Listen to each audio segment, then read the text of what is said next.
ॐ नमः प्रणवार्थाय शुद्धज्ञानैकमूर्तये निर्मलाय प्रशान्ताय दक्षिणामूर्तये नमः। चिद्घनायमशेषाय वटमूलनिवासिने सच्चिदानन्दरूपाय दक्षिणामूर्तये नमः।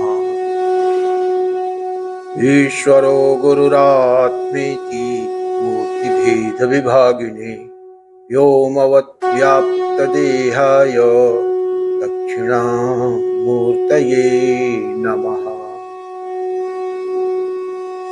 विघ्नेश्वराय वरदाय सुरप्रियाय लम्बोदराय सकलाय जगद्धिताय नागाननाय श्रुतियज्ञविभूषिताय गौरीसुताय गणनाथ नमो नमस्ते।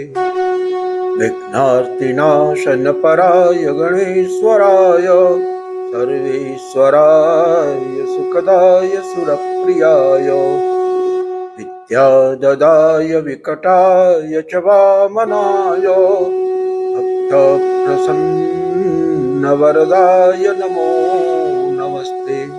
ओम श्री गुरुवे शिवाय नमः। ओम श्री गुरुवे शिवाय नमः। ओम श्री गुरुवे शिवाय नमः। ओम श्री परदेवतायै नमः। ओम श्री परदेवतायै नमः। ओम श्री परदेवतायै नमः। ओम शांति शांति शांति। सो फ्रेंड्स,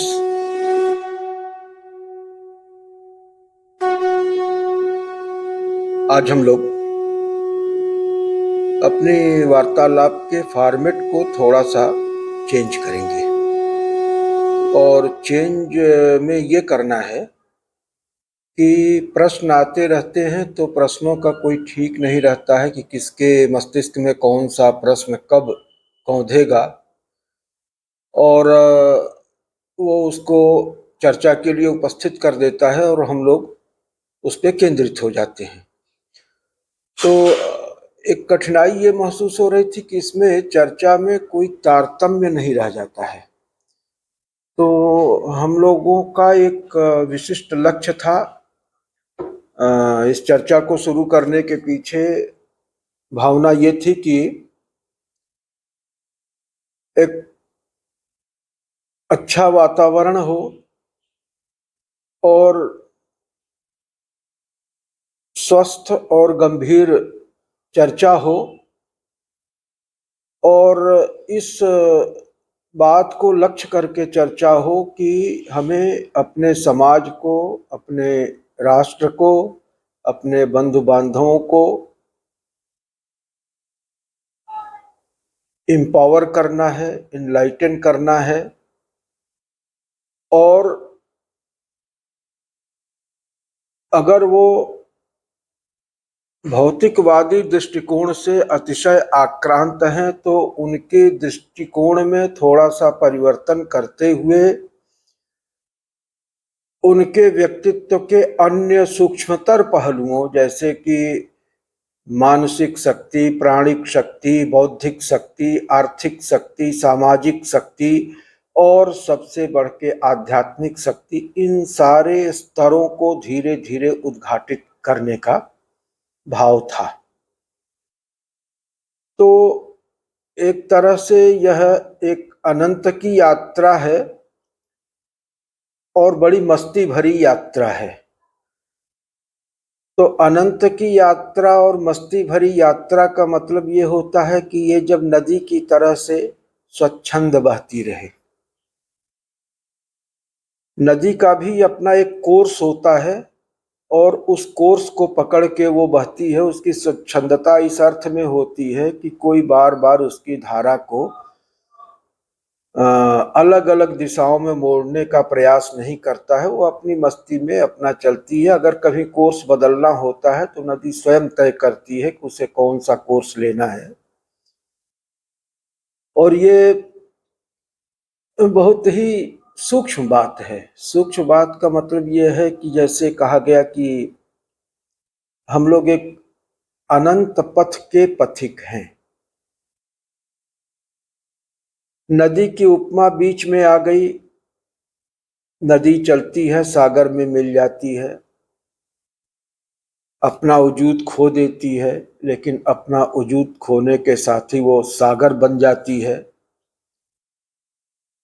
तो अगर बहुत बृहत्तर इकाई बनना है तो अपने छोटी पहचान को खोना पड़ता है। लेकिन न कहीं कुछ हो, न तो कोई कहीं से आता है न कोई कहीं से जाता है। एक चक्र है जो प्रवर्तित हो रहा है। लोग कहते हैं नदी सागर में मिल तो गई, लेकिन नदी के जल का जो मिठास था वो खो गया और सागर के जल में एक खारा पानी हो गया।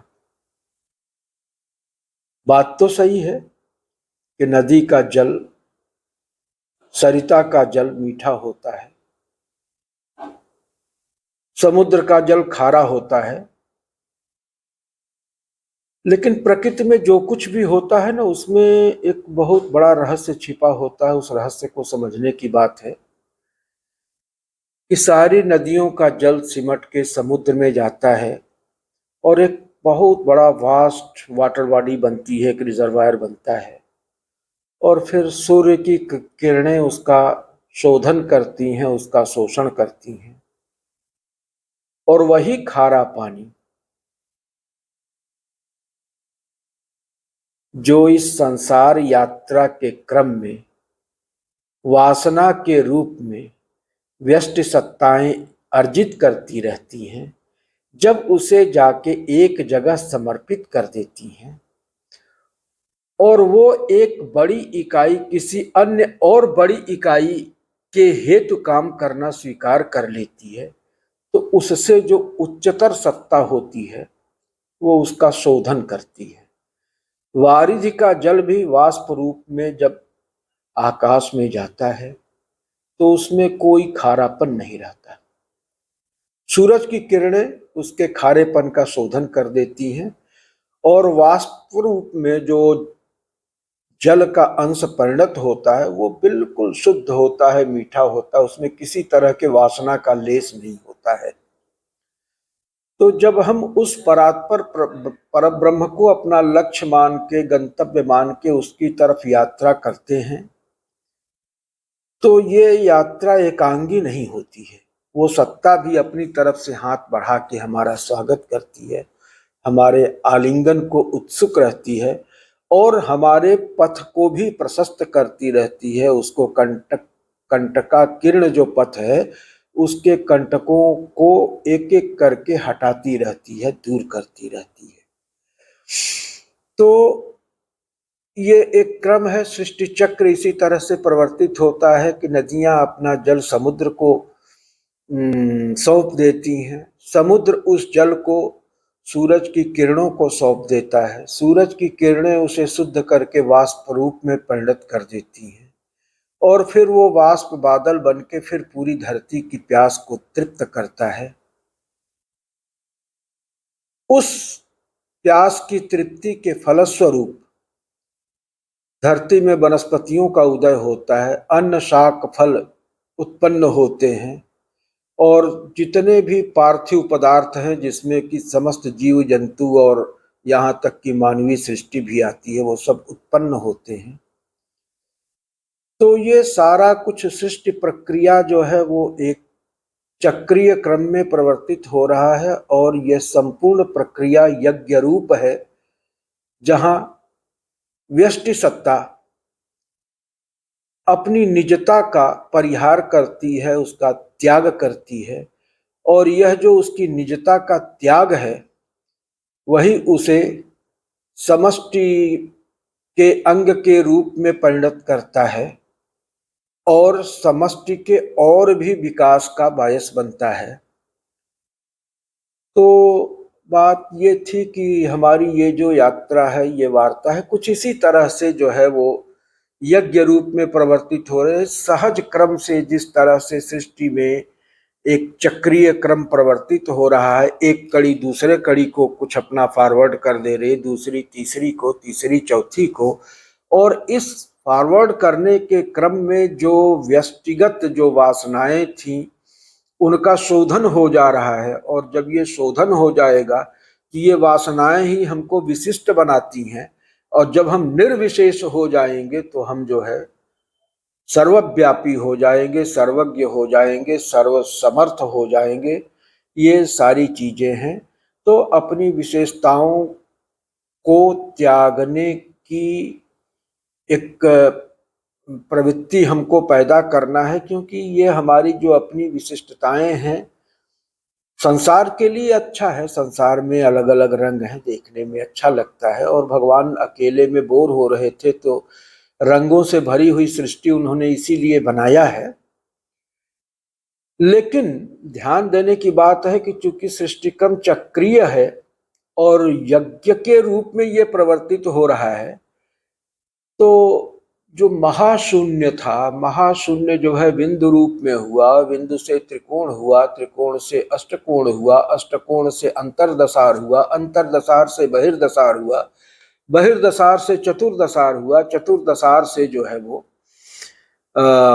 अष्टदल कमल, षोडश दल कमल, त्रिवृत्त और भूपुर बनते बनते जो है ये पूरा विराट ब्रह्मांड की रचना हो गई।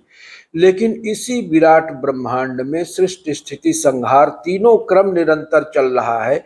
एक कड़ी सृष्टि कर रही है तो एक कड़ी जो है वो उसको स्थिति प्रदान कर रही है, तो एक कड़ी जो इस प्रक्रिया से थक गई है या जो विकारग्रस्त हो गई है उसके शोधन की परंपरा के लिए उसको फिर से रिसाइकिल किया जाता है। तो ये रिसाइकिलिंग की प्रक्रिया जो है वो अनवरत चलती रहती है। माने भूपुर के बाद फिर महावैंदव का अस्तित्व आ जाता है, महाशून्य की स्थिति आ जाती है, और इस सृष्टि का एक हिस्सा पुनः महाबिंदु के रूप में, महाशून्य के रूप में परिणत हो जाता है। यही श्री चक्र का प्रवर्तन है। यह पिंड में, ब्रह्मांड में और चतुर्दिक ये चल रहा है। तो इस चैनल को चलाने के पीछे एक मूलभूत भावना यह भी थी कि श्री यंत्र के बारे में, श्री विद्या के बारे में लोगों को जागरूक किया जाए। और उसके पीछे कारण ये था कि चूंकि श्री यंत्र या श्री चक्र या श्री विद्या जो है इस पूरी सृष्टि प्रक्रिया का एक पूरा डिटेल्ड स्टडी है, एक पूरा मॉडल हमारे सामने रखता है, उसकी पूरी क्रियाविधि को एक्सप्लेन करता है। और इस व्याज से जो परमेश्वर के पंचकृत्य हैं, सृष्टि स्थिति संहार निग्रह अनुग्रह, उन सारे की प्रक्रियाओं से और उनमें निहित शक्तियों से हमको वाकिफ करते हुए किन्हीं अर्थों में उन शक्तियों का स्वामी हमें भी किन्हीं अंशों में बनाने की प्रक्रिया है। तो इस दृष्टि से हम जो है ये चाह रहे थे कि हम लोग कुछ दिन तक जो है कम से कम श्री विद्या के बारे में एक सीरीज जैसी चर्चा करें, ताकि इस विद्या की प्राथमिक स्तर की जानकारी हो जाए। और हाँ, इसमें थोड़ा सा एक अलग ये होगा कि प्रायः जो है श्री विद्या के बारे में, श्री यंत्र के बारे में, श्री चक्र के बारे में जहाँ भी जो भी इस तरह की पीठ है जो उसके बारे में जानकारी देती हैं और जो जहाँ पे उनका उपासना आराधना का अच्छा मतलब प्रयास चल रहा है, तो उसमें क्या है कि उसके दार्शनिक पक्ष को उतनी प्रमुखता नहीं मिली है जैसा मुझे देखने में आया। हो सकता है मेरा ये ऑब्जर्वेशन गलत भी हो, मैं ऐसा, किंतु मुझे जो देखने में आया है और उसमें कर्मकांड की बहुत व्यापक चर्चा होती है और क्रियाविधि पे बहुत प्रकाशन होता है उसका। तो उससे क्या होता है कि एक क्लियर रोड मैप लोगों के दिमाग में नहीं आता है कि आखिर इसका रोड मैप क्या है। उनको ये मालूम होता है कि ये क्रिया अगर करेंगे, इस तरह से अर्चन करेंगे, इस तरह से पूजन करेंगे, इस तरह से जप करेंगे, इस तरह से आराधना करेंगे तो फला फला सिद्धियां हमको प्राप्त हो जाएगी, ये रुके हुए कार्य हो जाएंगे। और इस तरह से सांसारिक दृष्टि से हम जो है वैभव संपन्न होते जाएंगे, हमारा जीवन निरापद रहेगा, निरोग रहेगा भगवती की कृपा से। तो इसमें कोई दो राय नहीं है कि भगवती परमा शक्ति है और उसकी आराधना कभी जो है व्यर्थ नहीं जा सकती है। चाहे जिस भी रूप में जो कोई भी उपासना करता है, अगर उसमें उसका टोटल इन्वॉल्वमेंट है तो उसको लाभ तो मिलेगा, इसमें कोई संशय वाली बात नहीं। लेकिन प्रश्न ये है कि सिद्धियां प्राप्त करना श्री विद्या साधना पथ में बहुत आसान है। वहां पर तो यूं कह लें कि जो भूपुर चक्र है उसी में 10 सिद्धियां जो है वो निवास करती हैं। तो पहले आवरण की ही अगर सिद्धि आदमी कर ले तो 10 तरह की सिद्धियां उसको, अरिमा गरिमा महिमा लगिमा प्राप्ति प्राकाम्य सत्व वसित्व इच्छा सिद्धि, ये सारी की सारी सिद्धियां उसको इतने में ही हस्तगत हो जाएंगी अगर उसने जो है सिद्ध कर लिया केवल और केवल पहले आवरण को। लेकिन मेरा क्या कहना था, मेरा ये कहना था कि सिद्धि प्राप्त होना एक बात होती है और ज्ञान प्राप्त होना अलग बात होती है। सिद्धियों से भौतिक जीवन हमारा वैभवशाली होता है, संपन्न होता है, सुखमय होता है, लेकिन सिद्धियां आवरण के रूप में हैं। माने जो साधक है और जो परमाराध्या भगवती हैं उनके बीच में आवरण के रूप में इन सिद्धियों का स्थान आता है। तो ये आवरण जब तक हटेंगे नहीं तब तक हमारे और परदेवता के बीच का गैप खत्म नहीं होगा, और जब तक हम इन सिद्धियों के चक्कर में पड़े रहते हैं तब तक हमारी दूरी बनी रहती है। तो हमारा भौतिक जीवन भी महत्वपूर्ण है, हमारी संसार यात्रा भी सुखद हो, संपन्न हो, स्नेहपूर्ण हो, ये तो बहुत ही अच्छी बात है। और एक संतुष्ट व्यक्ति अध्यात्म के पथ पर ज्यादा आसानी से आगे बढ़ सकता है, ये इसमें कोई संशय वाली बात नहीं है। लेकिन इसी के साथ साथ ये भी महत्वपूर्ण है कि हम इस यात्रा में इतने भी न तल्लीन हो जाएं कि हमें ये भूल जाए कि हम कहाँ से आए हैं और हमारा अंतिम गंतव्य क्या है।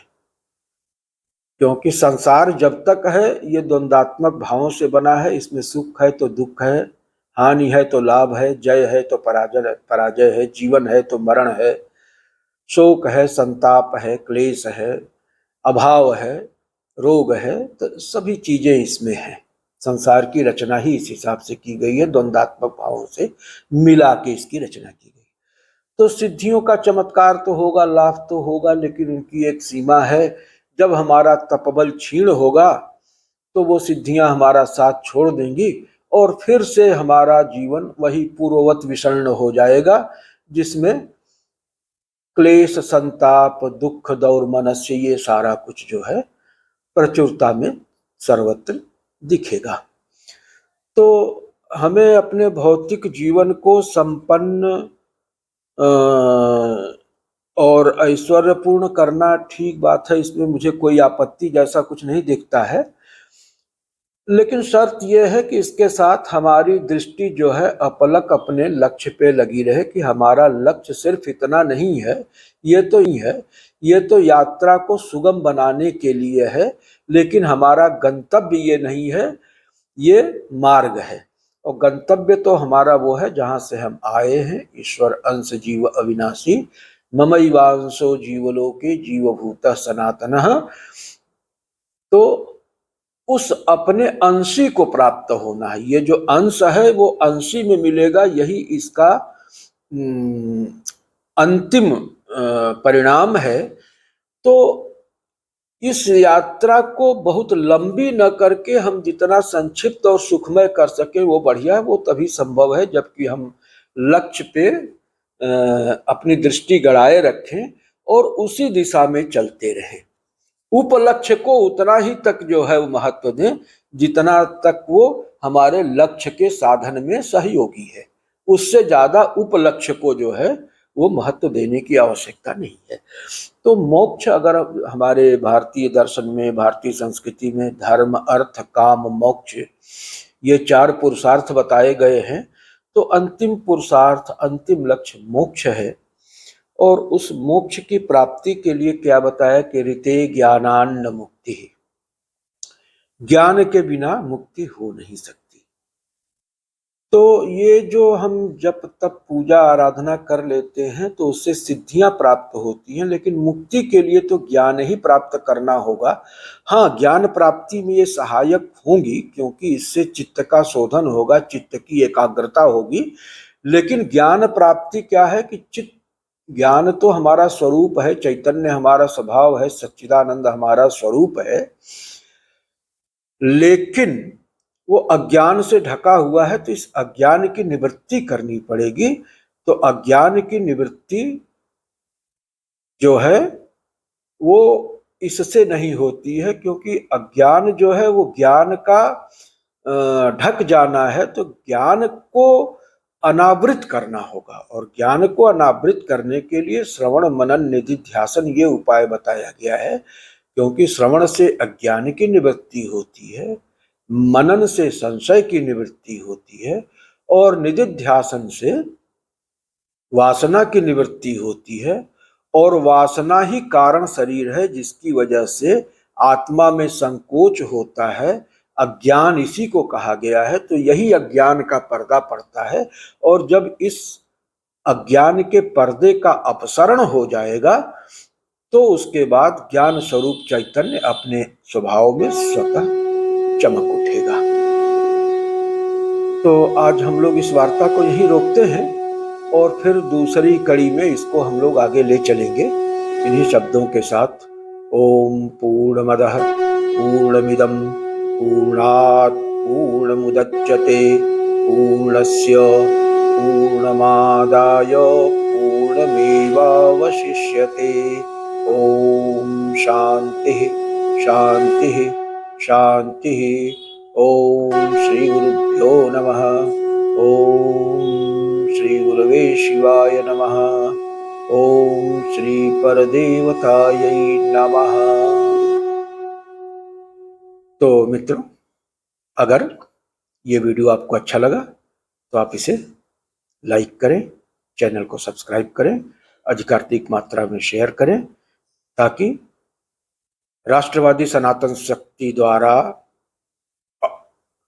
अनुष्ठित ये ज्ञान धारा हमारे राष्ट्र को, समाज को और हमारे परिवेश को अच्छी तरह से जन जन तक परमिएट हो सके, उसको एक नई चेतना से, नई शक्ति से, नए संबल से और नए ऐश्वर्य से परिपूरित कर सके, संतृप्त कर सके।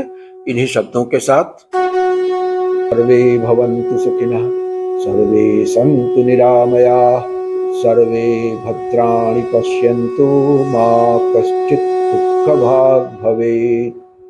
ओम श्री गुरवे शिवाय नमः। ओम श्री गुरवे शिवाय नमः। ओम श्री गुरवे शिवाय नमः।